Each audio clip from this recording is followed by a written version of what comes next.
आप जो ये मेरे पीछे देख रहे हैं, यहाँ है निर्गुंडी संभालू।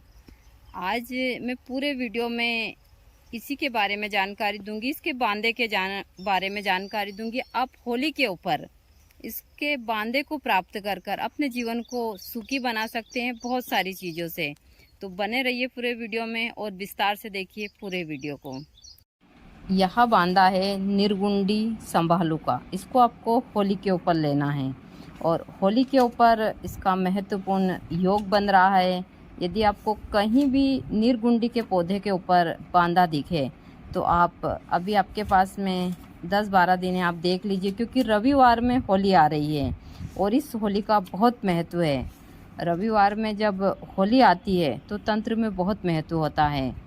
तो निर्गुंडी संभालू, इसके नाम से ही पता चलता है कि इस वनस्पति का तंत्र में कितना महत्व है। निर्गुंडी आपके शरीर के हर एक रोग के लिए रामबाण का काम करती है।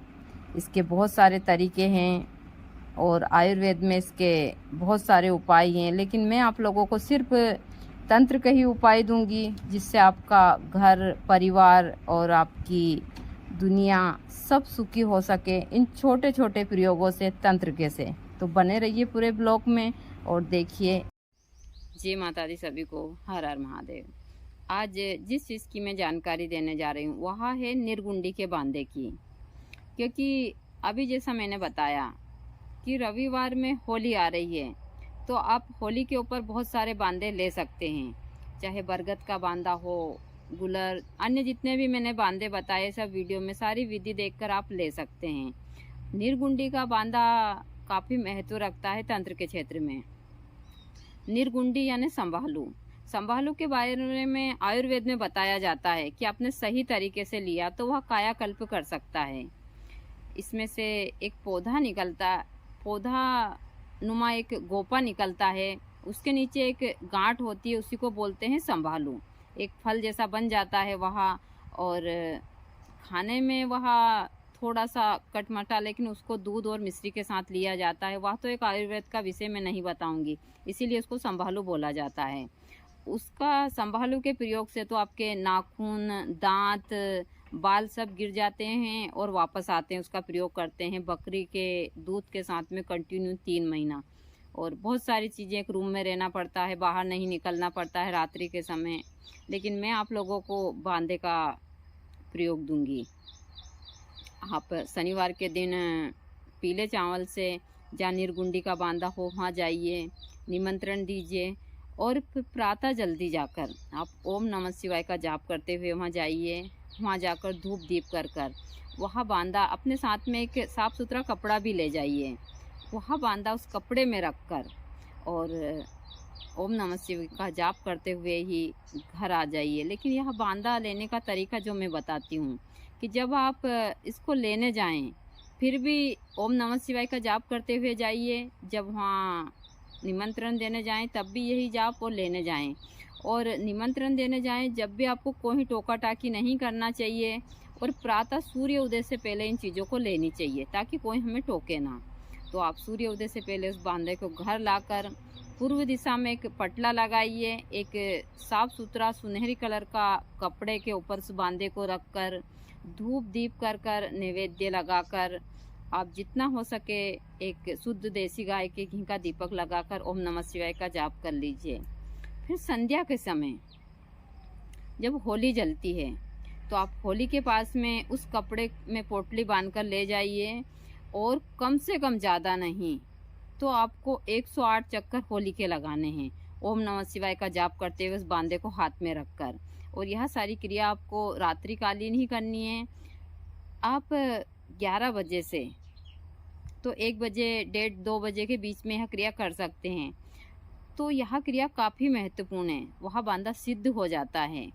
वह बांदा सिद्ध कर घर लाकर आप अपने बहुत सारे कार्यों के लिए इस्तेमाल कर सकते हैं।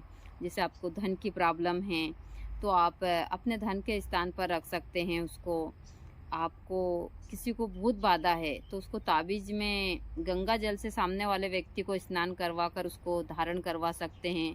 छोटे बच्चे को उसको चांदी के ताबीज़ में धारण करवा सकते हैं। यदि छोटे बच्चे को बार बार नज़र लग रही है तो आप यह प्रयोग कर सकते हैं। आपकी दुकान में आप पोटली बनाकर सुनहरी कपड़े में रख सकते हैं। तो इसके बहुत सारे प्रयोग हैं। तो मैं आप लोगों को पौधा दिखा देती हूँ कि यह पौधा किस प्रकार का है। दूसरा, सर दर्द के लिए वह रामबाण के काम करते हैं। निर्गुंडी का जो पत्र होते हैं, यदि कंटिन्यू आपको सर दर्द हो रहा है तो आप उसके पत्र को अच्छे बारीक पीस कर और उसका लेप लगाइए और 1 घंटे के लिए सो जाइए। आप यह 7 दिन करते हैं तो आपका जो सर दर्द है वह हमेशा के लिए ठीक हो जाता है। और बीच बीच में यह प्रयोग करते रहना चाहिए।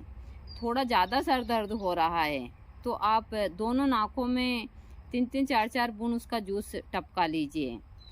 इसके बहुत सारे प्रयोग हैं, लेकिन मैं आप लोगों को बांधे के ही दे रही हूँ। यहाँ तक कि इसके जड़ के प्रयोग है। आप इसकी जड़ को भी प्राप्त कर सकते हैं होली के दिन और अपने धन के स्थान पर रख सकते हैं। होली के दिन काजल बना सकते हैं आप। इसका काजल बहुत महत्वपूर्ण है। तो आगे मैं इन सभी चीज़ों की आप लोगों को अब जानकारी दूंगी। होली तक मैं इन वनस्पतियों की जानकारी दूंगी कि आप लोग ले लें। जैसा मैं हमेशा बोलती हूँ कि यदि रविवार के दिन होली या दीपावली हो तो बहुत महत्व रखती है। बुधवार के दिन होली दीपावली भी बहुत ही महत्व रखती है तंत्र के क्षेत्र में। अभी 20 तारीख के दिन आ रहा है पुष्प नक्षत्र बुधवार के दिन। उस दिन आप मैं जो वनस्पति बता रही हूँ उनको लेकर और प्रयोग में ले सकते हैं। आपके जीवन को सुखी बना सकते हैं। तो यही मेरा मेन मकसद है, आप लोगों को सही चीज़ों की जानकारी देना। तो आगे भी मैं इन चीज़ों की आप लोगों को जानकारी देती रहूँगी। मैं आप लोगों को पौधा बता देती हूँ, निर्गुंडी का सारी चीज़ें। यही है निर्गुंडी का पौधा, इसी को ही बोलते हैं। और यह निर्गुंडी के फल है जो आयुर्वेद में बहुत महत्व रखते हैं। तो इसी के ही बांधे की मैं बात कर रही हूँ। यह झाड़ी नुमा ही पौधा होता है, जैसा मैं हमेशा बताती रहती हूँ। अभी गर्मी का टाइम है तो आपको बांधा इसमें आराम से मिल जाएगा। इसके बहुत सारे प्रयोग हैं जो आगे भी मैं देती रहूँगी आप लोगों को।